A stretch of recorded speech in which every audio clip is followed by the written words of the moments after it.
ಇಷ್ಟೊಂದು ಟೈಮ್ ಆದ್ರೂ ವೆದರ್ ನೋಡ್ತಾ ಇದ್ರೆ ಹೆಂಗಪ್ಪ ಎದ್ದೇಳೋದು ಬೆಳಗ್ಗೆ ಟೈಮು ಅನ್ಸುತ್ತೆ. ಹಾಯ್ ಹಲೋ ಎಲ್ರಿಗೂ ನಮಸ್ಕಾರ, welcome back to one more mini vlog.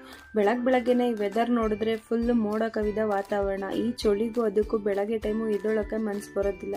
ಹಂಗೂ ಹಿಂಗೂ ಸರ್ಕಸ್ ಸರ್ಕೊಂಡು ಎದ್ದು ಅಂದ್ರೆ ಫ್ರೆಶ್ ಅಪ್ ಆಗಿ ತಿಂಡಿಗೆ ಎಲ್ಲ ಹೆಚ್ಕೊಂಡು ರೆಡಿ ಮಾಡ್ತಾ ಇದ್ದೆ. ಹಂಗೂ ಹಿಂಗೂ 8:45ಗೆ ಸೂರ್ಯ ದೇವರು ದರ್ಶನ ಕೊಟ್ರು. ಆಮೇಲೆ ಬಂದು ತಿಂಡಿಗೆ ಒಗ್ಗರಣೆ ಮಾಡ್ಕೊಂಡು ಆಲ್ರೆಡಿ ಅನ್ನ ಕೂಗ್ಸಿಟ್ಟಿದ್ದೆ. ಅದಕ್ಕೆ ಸ್ವಲ್ಪ ಬಿಸಿನೀರು ಹಾಕೊಂಡು ತೆಳ್ಳಗೆ ಮಾಡ್ಕೊಂಡು ಮಾಡಿಟ್ಟಿದ್ದ ರೈಸ್ ಜೊತೆ ಸೇರಿಸಿ ಅದನ್ನ ಚೆನ್ನಾಗಿ ಮಿಕ್ಸ್ ಮಾಡಿ ಮುಚ್ಚಿಟ್ಟು ಟೈಮ್ ಆಯ್ತು ಅಂತ ನಾನು ಹೋಗಿ ರೆಡಿಯಾಗಿ ಬರೀಲಿ ತಿಂಡಿ ಮುಗಿಸ್ಕೊಂಡು ನಮ್ಮ ಮನೆಯವ್ರನ್ನ ಕರ್ಕೊಂಡು ಕಾಲೇಜ್ ಕಡೆ ಹೊರಟೆ. ಆ ಟೈಮಲ್ಲಿ ನಮ್ಮ ಕುಳ್ಳಿ ಮೇಡಮ್ ಫೋನ್ ಮಾಡಿದ್ರು, ಇನ್ನು ಬರ್ತಾ ಇದ್ದೀನಿ ಅನ್ನೋ ಹೊತ್ತಿಗೆ ನಾನು ಗೇಟ್ ಹತ್ರ ಕಾಯ್ಕೊಂಡು ನಿಂತಿದ್ದೆ.